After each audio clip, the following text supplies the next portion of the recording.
Hello and welcome to the class of Rehan sir. प्यारे बच्चों, आज मैं आपको अपने एक दोस्त की कहानी सुनाने जा रहा हूँ। कहानी इस तरह से है कि एक बार मैं और मेरे दोस्त अपने घर के आंगन में बैठे हुए थे इसी तरह से, और अचानक बारिश शुरू हो गई। तो बारिश जब शुरू हुई ना, तो आपके जहन में जो सवाल आए होंगे वही सवाल उसके भी जहन में आया था। और सवाल क्या था कि क्यों ना इस बारिश की बूंदों से बात करें, पूछें कि ये कहाँ से शुरू होती है, कहाँ तक पहुँचती है, किन से मुलाकात होती है, किनको इनसे फ़ायदा होता है, क्या है, ये तमाम चीज़ें सारे सवाल उनके जहन में आए। और मुझे तब मैं बड़ा हैरान हुआ, मैं दंग हो गया जब वो मेरा दोस्त उन बारिश की बूंदों से सवाल भी करने लगा, बातचीत करने लगा, और वो बारिश की बूंदें जवाब भी दे रही थी। मैं और हैरान कि ये क्या हो रहा है भाई। और जब जवाब देना शुरू हुआ तो ये दोनों के बीच में अच्छा खासा बातचीत हुआ, ये दोनों बात भी करने लगे आपस में। मैं वहीं बैठा हूँ, मैं सुन रहा था। जब बातचीत कंप्लीट हुआ, बारिश की बूंदें जब खत्म हो गई, तो उस व्यक्ति ने, उस मेरे दोस्त ने क्या किया कि उसको पोएम के रूप में लिख दिया। था वो अमेरिकन, अंग्रेज था और हिंदी में लिख नहीं सकता था, उसने क्या किया, इंग्लिश में लिख डाला। तो जब उसने इंग्लिश में लिखा तो एक बेहतरीन पोएम बन के तैयार हो गया।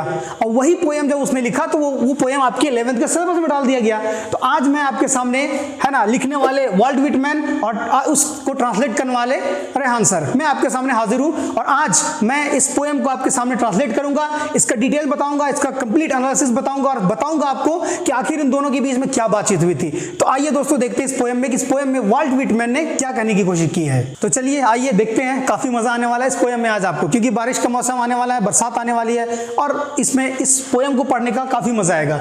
तो इस पोएम का नाम है the voice of the rain, यानी कि बारिश की आवाज। आखिर बारिश ने क्या कहा, क्या जवाब दिया, क्या सवाल थे, वो तमाम चीजों को हम लोग देखने वाले हैं।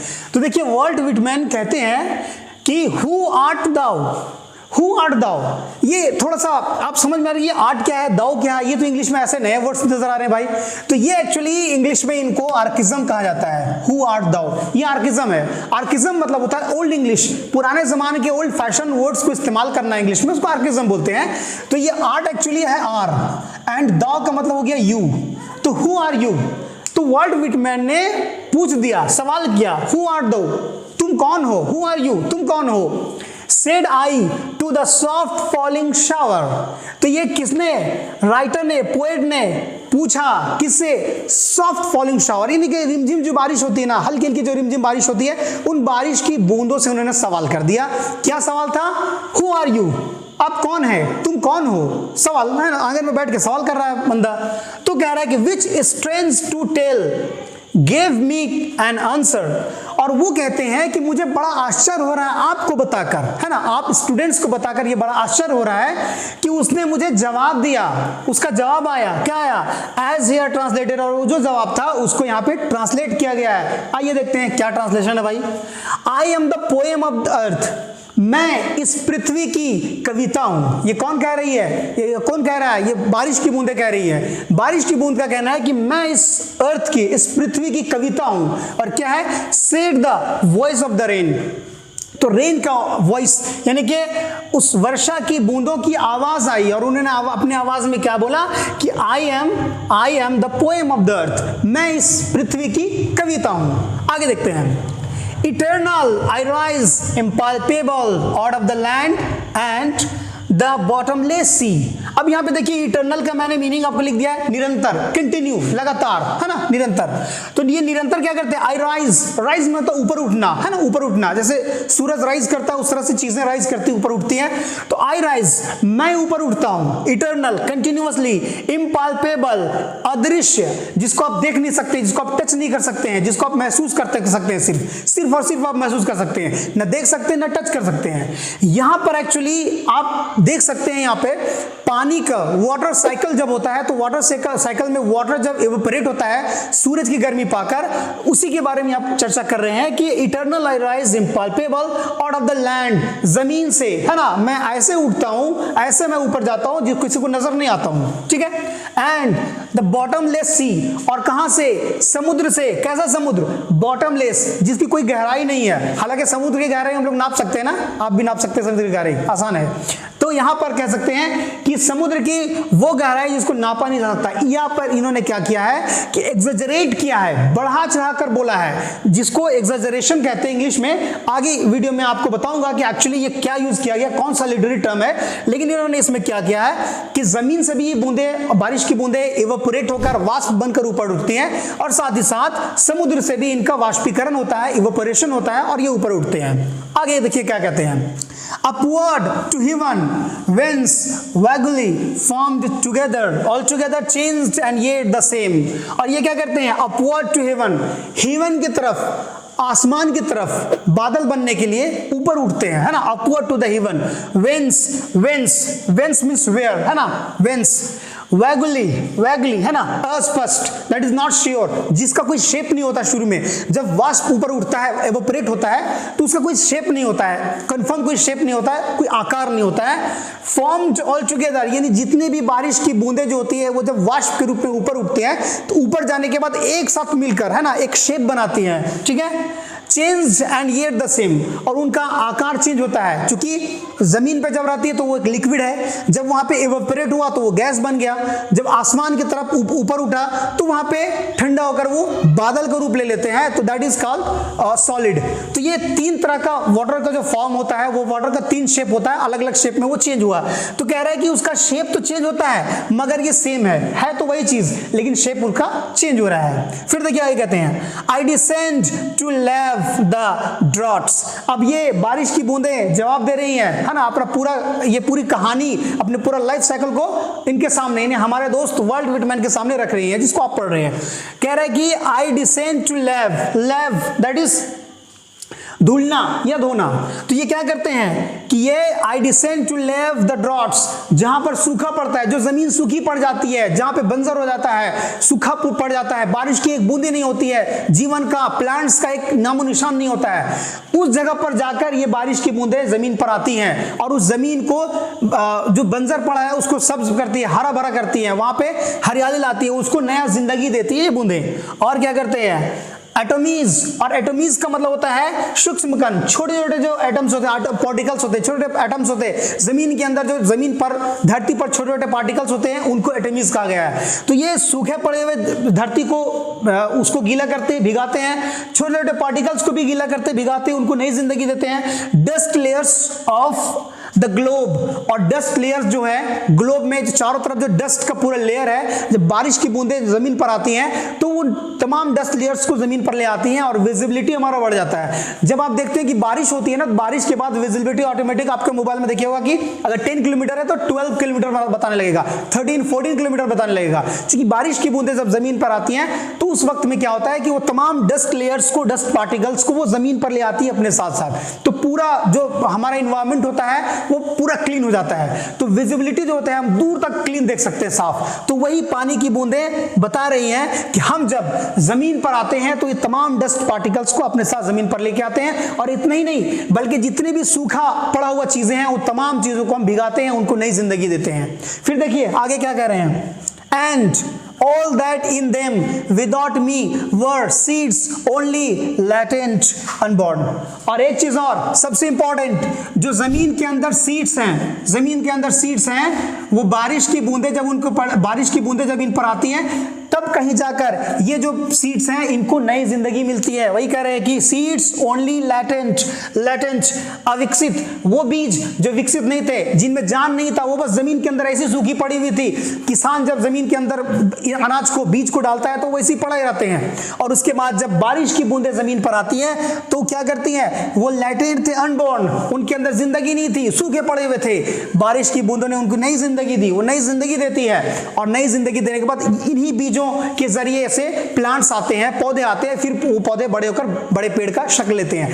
तो ये पानी की जो बूंदें हैं, रेन वाटर है, रेन है, वो अपने बारे में बता रहे हैं हमारे दोस्त को कि मेरा ये काम है कि मैं अर्थ का एक पोएम हूं, है ना। साथ में वो कहते हैं कि मैं इनपाल्पेबल, बिना किसी को दिखे अदृश्य होकर ऊपर उठते हूं, है ना। ऊपर उठने के बाद नया शेप लेते हैं, शेप लेने के बाद ये फिर क्या करते हैं, वहां से इनका नीचे जमीन पर दोबारा, है ना, रिटर्निंग होता है, और रिटर्निंग होने के बाद क्या करते हैं, ड्रॉट्स हैं, सूखा पड़ा हुआ है, ये तमाम चीज़ों को, डस्ट पार्टिकल्स को, सबको नीचे लेकर आते हैं। और साथ ही साथ जो ज़मीन के अंदर कई दिनों तक सूखे जो बीज पड़े हुए हैं, ऑटम सीजन के दौरान जो बीज नीचे गिरते हैं वो पड़े हुए रहते हैं, उन तमाम बीजों को, उन तमाम सीड्स को नई जिंदगी देते हैं और तब जाकर वो सीड्स के अंदर जान आते हैं, उनके अंदर लाइफ आता है और फिर वो क्या करते हैं, अपनी जड़ों को नीचे और अपने पत्तों को ऊपर लेके, है ना, जिसको रूट सिस्टम और शूट सिस्टम कहते हैं। रूट सिस्टम नीचे जाता है, शूट सिस्टम ऊपर जाता है। ये तमाम चीजें होती हैं, तब जाकर वो ये कहते हैं, रेन वाटर कहता है कि मेरा काम ये तमाम चीजें हैं। आगे इसके बाद जो बाकी जो लाइन है पोएम्स का, वो हम इसमें देखते हैं आगे। बाकी के नेक्स्ट लाइन्स हमारे हैं, है ना, उनको हम लोग देखते हैं। And forever by day and night I give back life to my own origin. अब ये देखिए बारिश की बूंदे क्या बोल रहे हैं कि दिन रात, डे एंड नाइट करके, हमेशा रेगुलरली ये क्या करती है बारिश की बूंदे, आई गिव बैक लाइफ, दोबारा जिंदगी मैं देती हूँ, किसको, to my own origin. Origin means उत्पत्ति, जहां से ये निकल कर आया है, जैसे नदियों से, तालाब से, झील से, दरिया से, समुद्र से, जमीन के किसी टुकड़े से, जहां जहां से ये बारिश की बूंदें निकल कर आई हैं, ऊपर उठी हैं, निकल कर आसमान की तरफ गई हैं, उन तमाम जगहों को दोबारा फिर से ये हरा भरा करती है। नदियों को पानी से भरती है, समुद्र को पानी से भरती है, झील को, तालाब को, जितनी भी चीजें हैं उन तमाम को ये दोबारा, है ना, पानी से भर देती हैं, फुलफिल करती है। तो वही कह रही है कि एंड फॉरएवर, हमेशा के लिए, बाय डे एंड नाइट, रात दिन करके, आई गिव बैक लाइफ, दोबारा मैं जिंदगी देता हूं, टू माई ओन ऑरिजिन, जहां से मैं निकल के आई हूं, है ना। उसको ये कभी वीरान नहीं छोड़ती, कभी भी उस अकेला नहीं छोड़ती उसको। And make pure and beautified, और इतना ही नहीं, ये तमाम जगहों को प्योर एंड ब्यूटिफाई करती है, यानी शुद्ध बनाती है और खूबसूरत भी बनाती है। आपने देखा होगा कि जब बारिश का मौसम आता है, बारिश की बूंदें जब जमीन पर आती हैं, तो बारिश होने के 1-2 दिन के अंदर आप देखेंगे पूरी हरियाली चारों तरफ आ जाती है, हरे भरे घास निकल आते हैं, पेड़ों में पत्तियां निकल आती हैं, फिर कुछ दिन के बाद पेड़ों में, पौधों में फूल नजर आते हैं, पूरा मौसम साफ शफाफ हो जाता है। तो यही कह रही है बारिश की बूंदें कि मेरा काम सिर्फ उतना ही नहीं है, मेरा काम यह है कि प्योर करना, चीजों को शुद्ध करती है और ब्यूटीफाई करती है, खूबसूरत बनाती है, खूबसूरत बनाती है किसी भी चीज को। अब इसके बाद ब्रैकेट में कुछ चीजें को हमारे दोस्त वाल्ट व्हिटमैन ने लिखा है, ये समझने की चीजें, कंपेयर किया इन्होंने कुछ चीजों से। करेक्ट, फॉर सॉन्ग, सेम उसी तरह से संगीत का, है ना, म्यूजिक है, उसकी बात है। संगीत में क्या होता है, for song swing from its birth place, जहां से ये म्यूजिक निकलता है, संगीत निकलता है। जैसे कोई सिंगर है, उसने संगीत बनाया, उसने म्यूजिक लिखा, म्यूजिक को बनाया अपने इंस्ट्रूमेंट से, तो वो जब म्यूजिक वहां से निकलता है, फ्रॉम इट्स बर्थ प्लेस, जहां से ये निकलता है, आफ्टर फुलफिलमेंट वॉन्डरिंग, यानी उसको जहां तक जाना है, उस म्यूजिक को जहां तक जाना है, जितने लंबे ऑडियंस तक पहुंचना है, सब तक ही पहुंचता है, हर तरह के ऑडियंस उसको सुनते हैं। ये तमाम लोगों तक पहुंचने के बाद क्या होता है, रेग्ड और अनरेग्ड, है ना, यानी किसी ने उस पर ध्यान दिया हो या ना ध्यान दिया हो, है ना, घूमने के बाद किसी ने उस पर ध्यान दिया हो या नहीं ध्यान दिया हो। हमारे साथ भी ऐसा होता है, कुछ म्यूजिक को हम ध्यान देते हैं, कुछ ऐसे म्यूजिक होते हैं जो हमको पसंद नहीं होता है, हम उसको लाइक नहीं करते हैं। तो किसी ने इसको ध्यान दिया या नहीं भी दिया, ड्यूली विथ लव रिटर्न, लेकिन जो इसको बनाने वाला होता है ना, उसको आखिरकार कई लोगों का प्रेम रिटर्न में मिलता है। उस व्यक्ति को जिसने उस म्यूजिक को बनाया, उसमें बहुत सारे ऐसे लोग हैं जो अपना प्रेम इसको रिटर्न में देते हैं। उसी तरह से इस बारिश की बूंदों का काम है, वर्षा का, कि बारिश की बूंदें जब रिटर्न होती हैं, यानी चारों तरफ घूमकर जब रिटर्न जाती है, तो बारिश की बूंदें भी कई चीजों को, कई लोगों को, कई पेड़ पौधों को, कई जानवरों को नई जिंदगी बख्शती है। और यही नई जिंदगी बख्शने के एवज में, उसके रिटर्न में, उन बारिश की बूंदों को लव मिलता है, प्रेम मिलता है, लोगों का, जानवरों का, पेड़ पौधों का, तमाम चीजों का प्रेम मिलता है। यही चीज यहां कह रहा है कि म्यूजिक और रेन दोनों एक जैसे हैं, दोनों का सेम कंसर्न है। ये म्यूजिक जिस तरह से अपने बनाने वाले के पास दोबारा लव के रूप में रिटर्न आता है, प्रेम और प्रशंसा के रूप में, रिवार्ड के रूप में रिटर्न आता है, उसी तरह से बारिश की बूंदें जो होती है वो दोबारा रिटर्न आती है, प्रेम, रिवार्ड, प्रशंसा वगैरह लेने के बाद। तो ओवरऑल वाल्ट व्हिटमैन ने इस पोएम को लिखा है। अब हम इस पोएम के लिटरेरी डिवाइसेस जो इसमें इस्तेमाल हुए हैं उनको हम इसमें देखने वाले हैं इसके बाद में। तो अब हम लोग ये देखने वाले हैं कि इस पोएम में कौन कौन से लिटरेरी डिवाइसेस इस्तेमाल किए गए हैं। पोएट जब पोएम लिखता है तो बहुत सारे लिटरेरी डिवाइसेस को इस्तेमाल करते हैं। सबसे फर्स्ट लिटरेरी डिवाइस यूज क्या है, इसको कहते हैं पर्सोनिफिकेशन। तो पर्सोनिफिकेशन क्या होता है, जब किसी नॉन लिविंग को, यानी कि वो चीज जो जिंदा नहीं है, नॉन लिविंग को यानी कि जो जिंदा नहीं है उसको इंसान का कोई क्वालिटी दे देना, लिविंग थिंग का क्वालिटी देना, उसको हम लोग पर्सोनिफिकेशन कहते हैं। जैसे यहाँ पे I am the poem of the earth, save the voice of the rain. तो रेन है, इसके आवाज ने कहा, दैट इज वॉइस। क्या रेन के पास कोई आवाज है? क्या वो इंसान है? क्या वो बोल सकता है? नहीं बोल सकता है। लेकिन इसमें क्या कहा कि रेन ने, है ना, इसने, इसकी आवाज ने कहा, इसने बोला, उसकी आवाज थी। तो जाहिर सी बात है कि एक नॉन लिविंग है, तो नॉन लिविंग की आवाज नहीं हो सकती है, लेकिन फिर भी पोएट ने उनको एक इंसानी क्वालिटी दे दिया, तो इसीलिए उसको हम लोग कहेंगे पर्सोनिफिकेशन, कि रेन को पर्सोनिफाई किया गया है। इसके बाद सेकंड नंबर है मेटाफर। मेटाफर बोलते हैं किसी भी चीज को, किसी चीज के क्वालिटी को और इनडायरेक्टली कंपेयर करना, डायरेक्टली नहीं, इनडायरेक्टली कंपेयर करना। देखिए इनडायरेक्टली कैसे कंपेयर किया यहाँ पे, I am the poem of the earth. यहाँ पे अर्थ का पोएम कहा गया है। ये पोएम किसे किया गया है? ये पोएम कहा गया है रेन को। रेन को क्या किया गया है? इस अर्थ का पोएम है, तो यहाँ पे रेन को इनडायरेक्टली पोएम से कंपेयर किया गया है। ये हो गया आपका मेटाफर। थर्ड हो गया हाइपरबोल। हाइपरबोल का मतलब है एग्जेजरेट करना, बढ़ा चढ़ाकर किसी क्वालिटी को, किसी चीज को पेश करना जो एक्चुअली उतना है नहीं। जैसे एग्जांपल के तौर पर, अगर कोई आदमी, कोई व्यक्ति, कोई दोस्त, आपका दोस्त अगर 5 दिन के बाद आपसे मिलता है, तो आप क्या बोलते हैं? I have seen you ages and ages. मैं तुमसे सदियों के बाद मिल रहा हूं, मैं तुमसे सदियों के बाद मिल रहा हूं। ये सदियां क्या होती भाई? क्या वो आपसे 20 साल, 50 साल, 100 साल के बाद मिल रहा है? नहीं, 5 दिन के बाद। लेकिन आपने एग्जेजरेट किया, इस पर इन्होंने एग्जेजरेट किया और बोला कि बॉटमलेस सी, है ना, वाटर, जो रेन बारिश होती है उसकी बूंदें एवोपरेट होकर उठती हैं, तो वो बॉटमलेस है। क्या समुद्र की गहराई को नहीं नाप सकते हैं? आप भी माप सकते हैं, क्योंकि आपने पढ़ा होगा, तो उसी तरह से मापा जा सकता है। मगर इन्होंने क्या कहा? एग्जेजरेट किया है और हाइपरबोल का इस्तेमाल करके उन्होंने इसकी गहराई को, इसके डेप्थ को बताने की कोशिश किया है। नेक्स्ट है इमेजरी। इमेजरी का मतलब जब राइटर, पोएट कोई ऐसा वर्ड, ऐसा सेंटेंस, ऐसा कोई विजुअल, है ना, वर्ड यूज करे जिसको पढ़ने के बाद आपके दिमाग में उस चीज का पूरा चित्र बनना शुरू हो जाए, इमेज क्रिएट होना शुरू हो जाए। जैसे उन्होंने क्या बोला?